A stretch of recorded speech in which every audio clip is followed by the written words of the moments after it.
Hello students, today in this video we are going to read your lesson 2. The title of this lesson is Lost Spring. आज के इस video में हम आपको lesson 2 class 12th का chapter है जिसका टाइटल है lost spring, written by Anees Jung. Anees जंग एक लेखिका हैं जिनके द्वारा ऐसे बच्चों की ऊपर कहानियाँ लिखी गई हैं, एक पूरी बुक है जिनकी जीवन, उन बच्चों का जीवन मौत से भी बदतर वो स्थिति में गुजार रहे हैं, गरीबी में गुजार रहे हैं, उसके बारे में बताया गया है। तो इस वीडियो में हम अभी इसका पार्ट फर्स्ट लेके आए हैं जिसमें एक कहानी है। इससे पहले हम लेखिका अनीश जंग के बारे में जान लेते हैं। अनीश जंग was born in Rourkela and spent her childhood and adolescence in Hyderabad. Anish जंग का जन्म राउरकेला में हुआ था और उनका बचपन और उनकी किशोरावस्था हैदराबाद में गुजरी। She received her education in Hyderabad and in the United states of America. उन्होंने अपनी शिक्षा हैदराबाद में प्राप्त की और इसके बाद फिर America, United states of America में भी उन्होंने पढ़ाई की। हर पेरेंट्स वर बोथ राइटर्स। उनके जो दोनों माता पिता थे, पेरेंट्स थे, वो दोनों ही लेखक थे। Anees Jung began her career as a writer in India. Anees Jung ने भी अपना एक लेखिका के रूप में कैरियर भारत में स्टार्ट किया था। She has been an editor and columnist for major newspapers in India and abroad and has authored several books. Anees Jung ने बहुत से भारत के अखबारों में और विदेश के अखबारों में एडिटर के रूप में काम किया है, कॉलमिस्ट के रूप में काम किया है और उन्होंने बहुत सी किताबें लिखी हैं। The following is an excerpt from her book titled lost spring stories of stolen childhood. ये जो आपका लेसन है ये एक एक्सर्प्ट है, एक भाग है, एक अंश है उनकी एक किताब का, जिस किताब का टाइटल है lost spring stories of stolen childhood. इसका जो टाइटल है लेसन का आप देखें, लॉस्ट स्प्रिंग यानी खोया हुआ बसंत।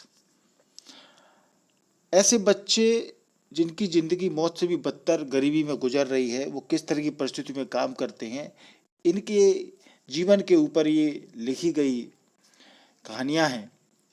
स्टोरीज ऑफ स्टोलन चाइल्डहुड, जिनका बचपन खो गया इस तरह की गरीबी में, तो इसलिए इसका टाइटल दिया है लेसन का lost spring. Here she analyzes the grinding poverty and traditions which condemn these children to a life of exploitation.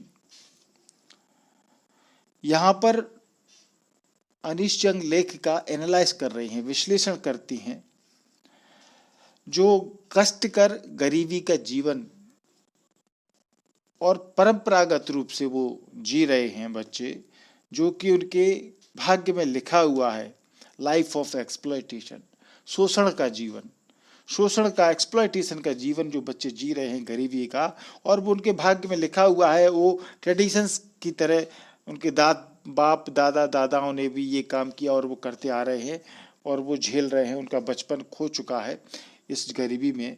उनके बारे में ये कहानियाँ अनीश जंग ने लिखी हैं पूरी एक बुक में, तो जिसका एक अंश लॉस्ट स्प्रिंग के रूप में आपके सिलेबस में है। ये पार्ट फर्स्ट है जिसमें एक कहानी है एक बच्चे की, जैसे साहिब आलम अपने आप को वो बुलाता है, इसलिए इसका टाइटल हमने पार्ट फर्स्ट का दिया है साहिब ऑफ सीमापुरी। सीमापुरी एक दिल्ली के पास में क्षेत्र है।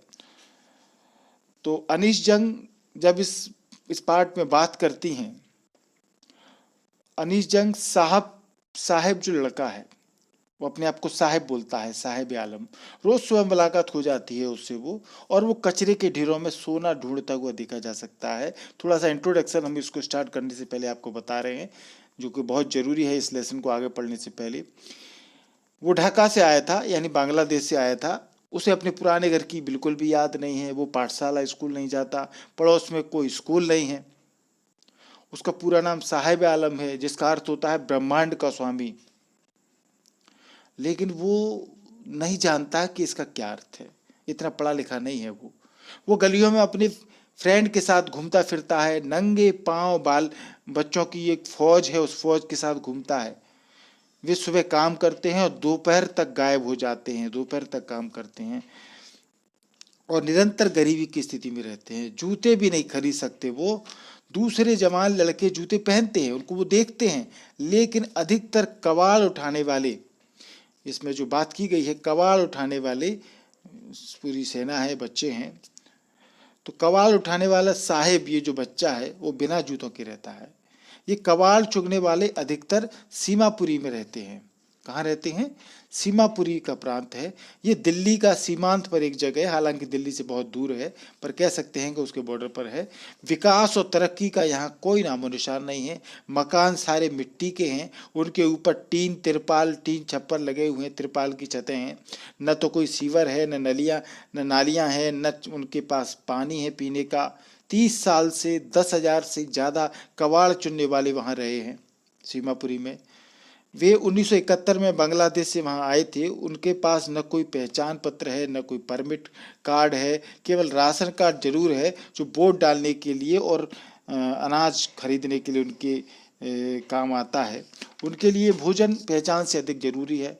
जो औरतें रहती हैं वहाँ पर वो फटे तार तार हो गए साड़ियाँ कपड़े पहनती हैं, घूमती फिरती हैं। बच्चे गरीबी और गंदगी में बड़े होते हैं। वे जिंदा रहने के संघर्ष में हिस्सेदार बन जाते हैं, क्योंकि उनके बाप दादाओं ने भी यही काम किया है। सीमापुरी में जिंदा रहने का अर्थ है कूड़ा कचरा चुनना। जो जिंदा रहना चाहता है उसे कूड़ा कचरा चुनना ही पड़ता है। सालों से इस धंधे ने एक बिल्कुल महीन कला का रूप धारण कर लिया है, यानी उनके लिए ये कला बन गई है कूड़ा कचरा इकट्ठा करना। कूड़ा कचरा उनके लिए सोना है, गोल्ड है। कई बार कूड़े के ढेर में किसी बच्चे को चांदी का एक सिक्का मिल सकता है और कुछ अधिक पाने की सदैव आशा रखता है कि उसको 10 रुपया 100 रुपया भी मिल जाए। बच्चों के लिए कचरा आश्चर्य में लिपटा हुआ है, सोने की खदान है उनके लिए वो। और बड़ों के लिए ये जीने का एक जरिया है, क्योंकि इसी से ही उनकी जीविका चलती है। तो चलिए स्टार्ट करते हैं part first. Sometimes I find a rupee in a garbage, ये इसका टाइटल है, यानी कभी कभी हमें एक चांदी का सिक्का 1 रुपया मिल जाता है। तो कहानी की स्टार्टिंग में हम देखते हैं लेखिका अनीश जंग की उस साहिब बच्चे से मुलाकात है। वो कहती हैं, Why do you do this? I asked Sahib, whom I encounter every morning scrounging for gold in a garbage dumps of my neighborhood. तुम ऐसा क्यों करते हो?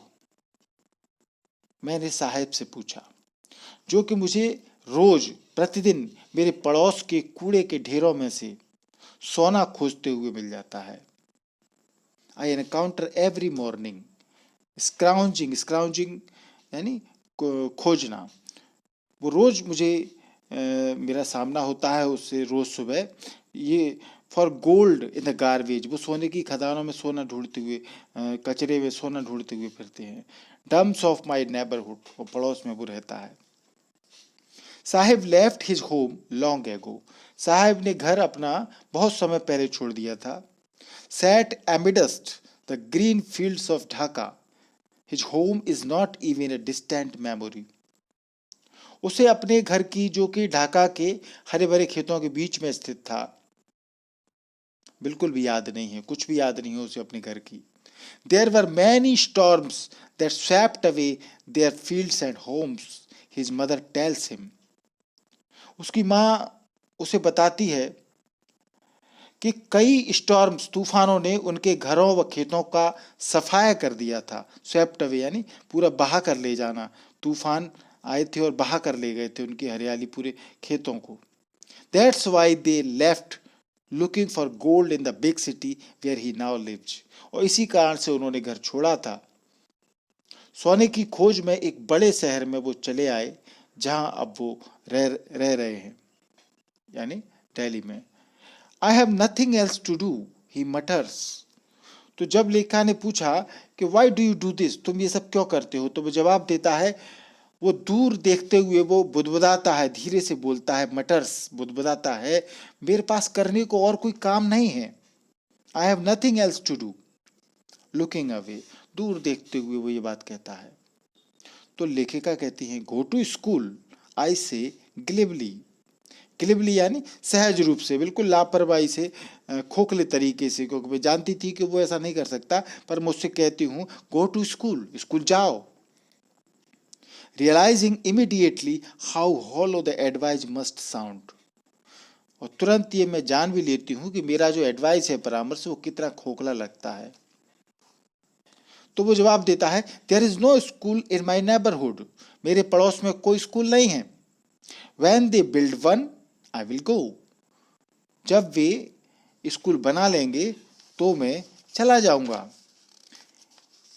तो लेखिका बोली उससे, अनीश जंग, if I start a school will you come, I ask half joking. तो फिर मैंने आधे मजाक के तौर से लहजे से कहा, यदि मैं स्कूल शुरू कर दूं तो क्या तुम आओगे? Yes, he says smiling broadly, हाँ, वो मुस्कुराते हुए जवाब देता है, हाँ मैं आऊंगा। A few days later I see him running up to me, is your school ready? कुछ दिनों बाद मैं देखती हूं कि वो दौड़ता हुआ मेरे पास आता है और मुझसे बोलता है, इज योर स्कूल रेडी? क्या आपका स्कूल तैयार हो गया है?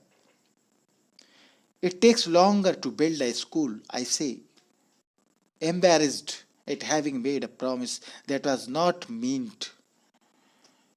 तो मैं कहती हूँ उससे कि स्कूल बनाने में देर लगती है, इतनी जल्दी नहीं बनता, स्कूल बनाने में देर लगती है। It takes longer to build a school.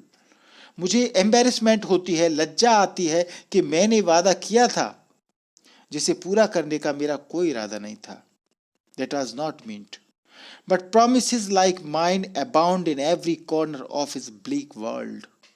परंतु मेरे जैसे वादे जो मैंने उस स्कूल का किया, ऐसे कई वादे इनकी इस बोरियत की दुनिया में, इस नीरस दुनिया के हर कोने में भरे पड़े हैं।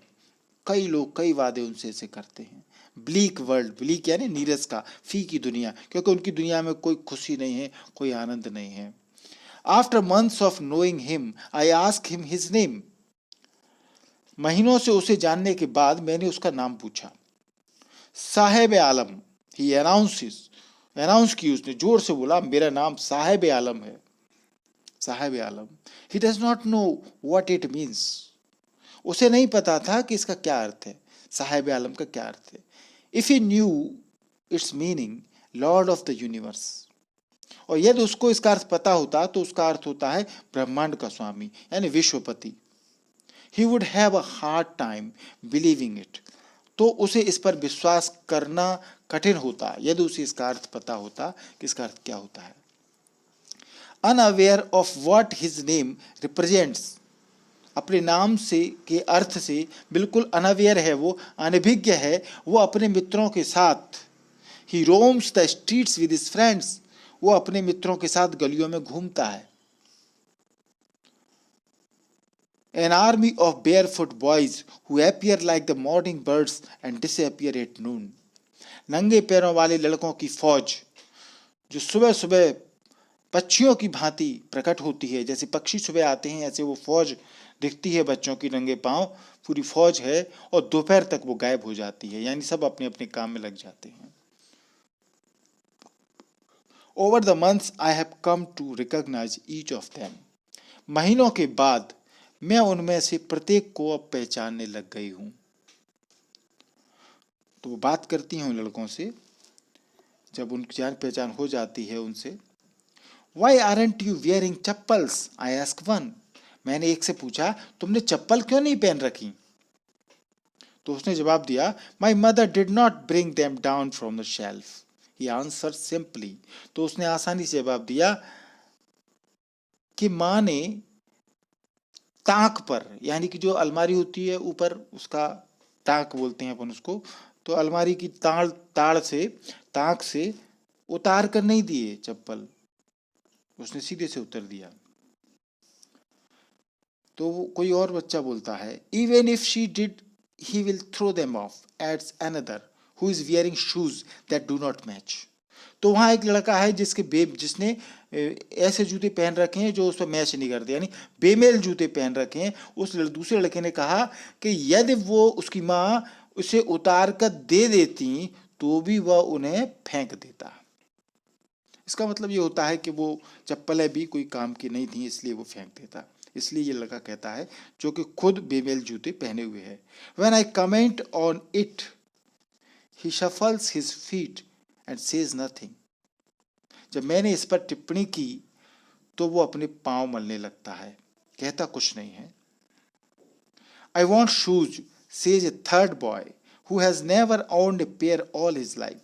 तो वहां एक तीसरा लड़का है, वो कहता है मुझे जूते चाहिए, जिसने अपनी जिंदगी में कभी जूते नहीं लिए थे। वो तीसरा लड़का ये बात कहता है। Traveling across the country, I have seen children walking barefoot in cities on village roads. पूरे देश में घूमते हुए, ट्रैवलिंग करते हुए मैंने बच्चों को शहरों में, गांव की सड़कों पर नंगे पैर चलते देखा है। It is not lack of money, but a tradition to stay barefoot. और इसका मतलब ये है, इसका स्पष्टीकरण हम ये इज वन एक्सप्लेनेशन, इसका एक स्पष्टीकरण ये दे सकते हैं कि क्यों वो नंगे पैर घूमते हैं। It is not lack of money but a tradition to stay bare foot.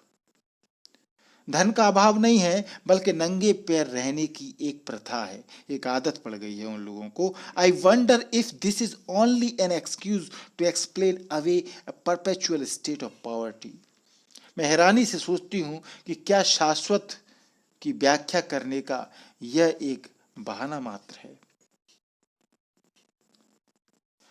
I remember a story a man from Udupi once told me. मुझे एक कहानी याद है जो मुझे उडीपी के एक आदमी ने सुनाई थी। उडीपी एक छोटा सा गांव है कर्नाटक का। तो उस गांव में कहानी इस आदमी ने सुनाई थी, तो वो बता रही हैं। As a young boy he would go to school past an old temple. वो आदमी बताता है कि जब वो एक जवान लड़का था तो वो एक पुराने मंदिर के पास से गुजरता था। Where his father was a priest. जहां उस मंदिर में, पुराने में, उसके पिता पुजारी थे, प्रीस्ट थे। He would stop briefly at the temple and pray for a pair of shoes. वो लड़का बताता है कि जब वो वहां से गुजरता है तो वो थोड़े समय के लिए मंदिर पर रुकता था और प्रे करता था, जूतों के लिए वो प्रार्थना करता था कि उसे जूते मिल जाएं। 30 years later, I visited his town and the temple, which was now drowned in an air of dissolution. 30 साल बाद जब मैं उस नगर और उस मंदिर में गई तो वहां अब उजाड़ का वातावरण है, यानी अब वहां कुछ खास नहीं है, खालीपन सा लगता है। डिसोलेशन यानी खालीपन, उजाड़ का वातावरण। इन द बैकयार्ड, वो क्या देखती हैं वहां पर,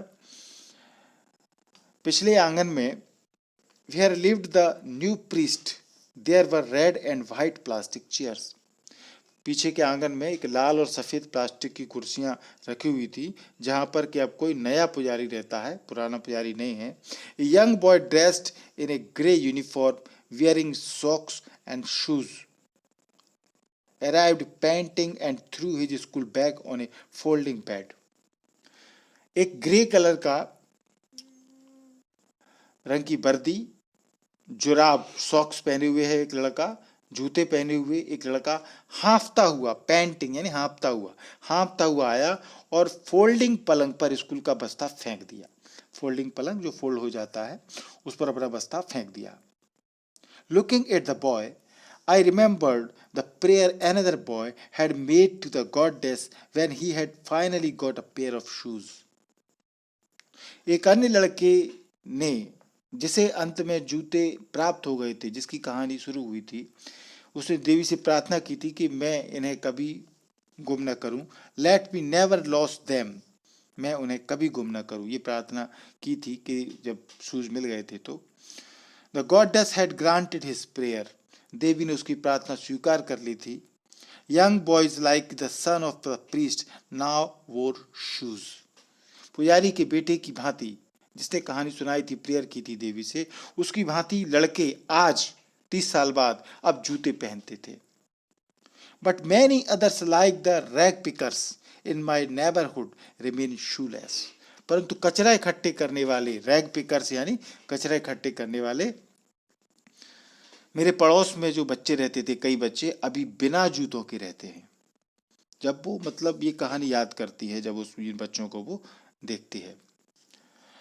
माई एक्वेटेंस with the barefoot rag pickers leads me to Simapuri, a place on the periphery of Delhi, yet miles away from it. Metaphorically, metaphorically यानी तुलना करने के ढंग से वो एक बात कहती हैं कि नंगे पांव वाले कचरा इकट्ठे करने वाले इनके साथ अपने परिचय के कारण मैं सीमापुरी पहुंचती हूँ। इन लड़कों से परिचय हो गया है तो वो सीमापुरी पहुंचती हैं। लेखिका वो कहती हैं मैं पहुंचती हूँ ये नंगे पांव वाले कचरा इकट्ठे करने वालों के साथ।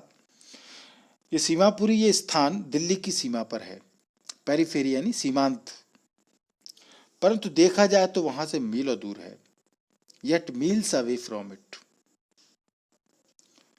Those who live here are squatters who came from Bangladesh back in 1971. जो लोग यहाँ रहते हैं वे स्क्वैटर्स हैं। स्क्वैटर्स माने ऐसे लोग होते हैं जो सरकारी जमीन पर या सार्वजनिक भूमि पर कब्जा कर लेते हैं, कब्जा करके रहने लगते हैं गैर कानूनी तरीके से। ऐसे लोगों को स्क्वैटर्स कहते हैं। तो सीमापुरी जब वो जाती हैं तो वो कहती हैं those who live here are squatters who came from Bangladesh back in 1971। यहाँ पर सार्वजनिक भूमि पर कब्जा करके बैठे हैं लोग और वे 1971 में बांग्लादेश से आए थे। Saheb's family is among them, और जो लड़का है साहेब का परिवार भी उनमें से एक है। Seemapuri was then a wilderness, Seemapuri उस समय निर्जन स्थान था, बंजर था, बिहड़ था जब ये लोग आए थे। इट स्टिल इज, अब भी उजाड़ है, आज भी उजाड़ है। But it is no longer empty, परंतु खाली नहीं है क्योंकि अब यहाँ लोग बस गए हैं, परंतु स्थिति आज भी उजाड़ जैसी ही है।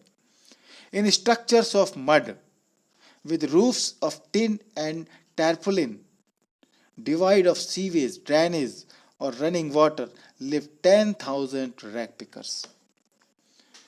यहाँ जो लोग रहते हैं वो मिट्टी के घरों में जिनकी छत टीन की है या तिरपाल की है, जहाँ न सीवर है न नलियाँ हैं, सीवेज भी नहीं है, ड्रेनेज भी नहीं है, रनिंग वाटर भी नहीं है, पीने का पानी भी नहीं है, बहता हुआ पानी नहीं है, वहाँ 10,000 कचरा इकट्ठे करने वाले लोग रहते हैं। They have lived here for more than 30 years without an identity, without permits, but with ration cards that get their names on voters list and enable them to buy grain. वे यहाँ 30 साल से रह रहे हैं बिना पहचान पत्र के, बिना परमिट के, आज्ञा पत्र के, परंतु राशन कार्ड है जिससे उनके पास मतदाता वोटर लिस्ट की सूची में उनका नाम आ जाता है और वे अनाज खरीद सकते हैं। Food is more important for survival than an identity. जीने के लिए, सर्वाइवल के लिए फूड, अनाज पहचान से अधिक महत्वपूर्ण है, ज्यादा इंपोर्टेंट है। अब उनमें से कोई एक महिला कहती है, if at the end of the day we can feed our families and go to bed without an aching stomach, we would rather live here than in the fields that gave us no grain, say a group of women in tattered sarees when I asked them why they left their beautiful land of green fields and rivers. जब मैंने वहाँ उनसे पूछा कि तुमने अपने हरे भरे खेतों, नदियों, नाली वाले सुंदर भूमि को छोड़कर यहाँ क्यों आए हो, तो वो क्या जवाब देती है। उनमें से एक फटे पुराने साड़ी पहने एक स्त्री का एक दल है, तो उसमें से एक स्त्री ये जवाब देती है, बोलती है, if at the end of the day we can feed our families and go to bed without an aching stomach, यदि दिन के अंत में हम अपने परिवारों को भोजन दे सकें और बिना पेट दर्द के सो सकें, तो we would rather live here than in the fields that gave us no grain. तो अपने उन खेतों में जो बांग्लादेश में थे, जो हमें अनाज नहीं देते, जाने की बजाय यहाँ ही रहना चाहेंगे। फटी पुरानी साड़ियों पहने स्त्रियों के एक दल में से मुझे उत्तर दिया जब मैंने पूछा कि वे अपने हरे खेतों और नदियों, नाले, सुंदर भूमि को छोड़ करके यहाँ क्यों आए हैं। Wherever they find food, they pitch their tents that become transit homes. जहां कहीं भी उन्हें भोजन मिल जाता है वे वहीं पर अपनी टेंट गाड़ देते हैं और अपना डेरा जमा लेते हैं। ट्रांजिट होम्स माने डेरा, अस्थायी घर बना लेते हैं। Children grow up in them, और बच्चे उनमें बड़े होते हैं। बिकमिंग पार्टनर्स इन सर्वाइवल, और वो भी जीवन संघर्ष में पार्टनर बन जाते हैं, अपने माँ बाप के भागीदार बन जाते हैं। And survival in Seemapuri means rag picking, और सीमापुरी में जीवित रहने का अर्थ है कचरा इकट्ठा करना, rag picking. Through the years it has acquired the proportions of a fine art, वर्षों से करने के कारण ये उनके लिए एक कला, एक महीम कला बन गया है। Garbage to them is gold, कचरा उनके लिए सोना है। It is their daily bread, a roof over their heads, ये उनकी डेली लाइफ, दैनिक भोजन है, उनके सिर पर छत है। Even if it is leaking roof, भले ही वो टपकती हुई छत ही क्यों ना हो। But for a child it is even more, लेकिन एक बच्चे के लिए ये इससे अधिक कुछ और है, क्योंकि वो इन्हीं में सपने देखते हैं, इन्हीं में रहते हैं। I sometimes find a rupee even a 10 rupee note, Saheb says, Saheb कहता है कभी कभी मुझे 1 रुपया मिल जाता है, 10 रुपये का नोट भी, साहेब कहता है 10 रुपये का भी मिल जाता है। ही सेज लाइटिंग अप, तब उसकी आंखों में चमक आ जाती है। When you can find a silver coin in a heap of garbage, जब आपको कचरे के ढेर में चांदी का सिक्का मिल जाता है, you don't stop scrounging for there is hope of finding more, तो आप उसे, उस कचरे को खुरेदना बंद नहीं करते, क्योंकि और कुछ मिलने की आशा होती है, होप रहती है कुछ और मिल जाए। It seems that for children garbage has a meaning different from what it means to their parents. ऐसा लगता है कि बच्चों के लिए कचरे का महत्व अपने माता पिता के अर्थ से भिन्न है। For the children it is wrapped in wonder, बच्चों के लिए ये आश्चर्य की गठरी है, जीने का आश्चर्य की गठरी है। For the elders it is a means of survival, और बड़ों के लिए, उनके माता पिता के लिए ये जीने का साधन है कचरा। One winter morning I see Sahib standing by the fenced gate of the neighborhood club, watching 2 young men dressed in white playing tennis. एक बार सर्दियों की बात है, सर्दियों में एक दिन सुबह साहिब पड़ोस की क्लब के फेंसिंग, बाड़ लगे गेट के पास खड़ा सफेद कपड़े पहने 2 युवकों को टेनिस खेलते हुए देख रहा था। I like the game, he hums, वो धीरे से गुनगुनाता है कि मुझे ये खेल पसंद है, अच्छा लगता है। Content to watch it standing behind the fence, बाड़ के पीछे खड़े होकर एकदम संतुष्ट वो गुनगुनाता है। I go inside when no one is around, he admits, और वो स्वीकार करता है कि जब कोई वहां नहीं होता मैं अंदर चला जाता हूं। The gatekeeper lets me use the swing, क्योंकि चौकीदार मुझे वहां के झूले का प्रयोग करने देता है, झूलने देता है। Sahib too is wearing tennis shoes that look strange over his discolored shirt and shorts. Sahib ने भी टेनिस के जूते पहन रखे हैं, जो उसके शर्ट है जिसका रंग उड़ गया है, फीकी सी है, फीके कलर की है, रंग उड़े हुए रंग की कमीज और अपना शॉर्ट्स, निक्कर पर वो विचित्र प्रतीत होते हैं वो जूते, क्योंकि मैच नहीं करते। Someone gave them to me, he says in the manner of an explanation. बिना बोले वो एक्सप्लेनेशन देता है, अपनी व्याख्या करता है कि उसे जूते कहाँ से मिले, तो वो कहता है किसी ने ये मुझे दिए हैं, वो स्पष्ट करने के ढंग से कहता है। The fact that they are discarded shoes of some rich boy, जबकि फैक्ट ये है, उसे इस बात की कोई चिंता नहीं है कि वो किसी धनी लड़के के उतारे हुए जूते हैं। The fact that they are discarded shoes of some rich boy, किसी अमीर ने फेंक दिए या छोड़ दिए तो उसने पहन लिए। Who perhaps refused to wear them because of a hole in one of them, क्योंकि जिस लड़के ने भी उन्हें पहनने से इनकार कर दिया था उनमें से एक में छेद हो गया था जूते में। डज नॉट बॉदर हिम, इससे साहिब को कोई फर्क नहीं पड़ता। For one who has walked barefoot even shoes with a hole is a dream come true. उसके लिए तो नंगे पांव घूमना, वो तो नंगे पांव घूमा है वो तो साहिब, तो एक छेद वाला जूता भी उसके लिए एक सपना पूरा होना है। But the game he is watching so I intently is out of his reach, परंतु वो खेल वो इतना मग्न होकर देख रहा है वो उसकी पहुंच से बाहर है, वो खेल उसके बस में नहीं है। This morning Saheb is on his way to the milk booth. आज सुबह साहिब दूध की बूथ पर जा रहा है, खोखा या स्टॉल कह सकते हैं, चाय की stall. In his hand in a steel canister, उसके हाथ में एक स्टील का कनस्तर है।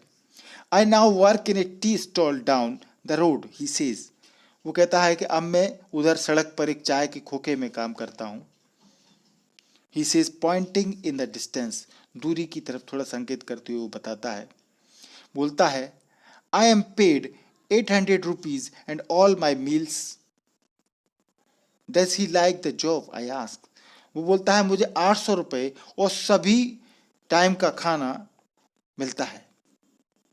मैं उससे पूछते हूं क्या उसे ये काम पसंद है? Does he like the job? His face I see has lost the care free look. मैं देख रही हूं कि उसके चेहरे से निश्चिंतता का भाव समाप्त हो चुका है, केयर फ्री लुक नहीं है। The steel canister seems heavier than the plastic bag he would carry so lightly over his shoulder. Plastic के उस थैले जिसे कि वो आसानी से अपने कंधे पर उठा लेता था, जो कचरे के लिए ले जाता था, वो कनस्तर जो आज है वो कनस्तर भारी हैवियर प्रतीत होता है। द बैग वाज हिज, थैला उसका अपना था। The canister belongs to the man who owns the tea shop, और कनस्तर चाय की दुकान के मालिक का है। Saheb is no longer his own master, Saheb अब अपना स्वामी नहीं है। Thank you. नेक्स्ट वीडियो में आपको लॉस्ट स्प्रिंग की पार्ट 2 की एक अलग कहानी मिलेगी, जिसमें चूड़ी बेचने वालों की एक मुकेश की लड़के की कहानी हम देखेंगे। इंतजार कीजिए, जल्दी ही आपको एक नेक्स्ट वीडियो मिलेगा।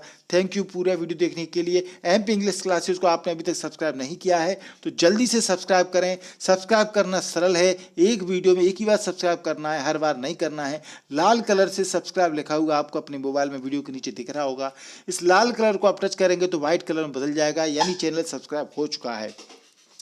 बगल में आपको बेल आइकन घंटी दिखेगी, इसको टच करेंगे तो 3 ऑप्शन आएंगे। इसमें सबसे ऊपर का ऑप्शन है ऑल, इसको आप टच करेंगे तो जो भी वीडियो मैं बनाऊंगा वो तुरंत आपके मोबाइल पर आपके बिना इंतजार किए नोटिफिकेशन के रूप में पहुंच जाएगा। जल्दी से सब्सक्राइब करें, बेल आइकॉन दबाएं, और इस तरह की वीडियो देखने के लिए हमने एमपी इंग्लिश क्लासेस पर प्लेलिस्ट बना रखी है। आप उस प्लेलिस्ट में जाएंगे तो आपको grammar, writing skill related, text book related सारे वीडियो आपको एमपी इंग्लिश क्लासेस पर मिल जाएंगे। वीडियो अच्छा लगा हो तो लाइक और शेयर करें, कोई प्रॉब्लम हो तो हमें कमेंट करके जरूर बताएं। Thank you.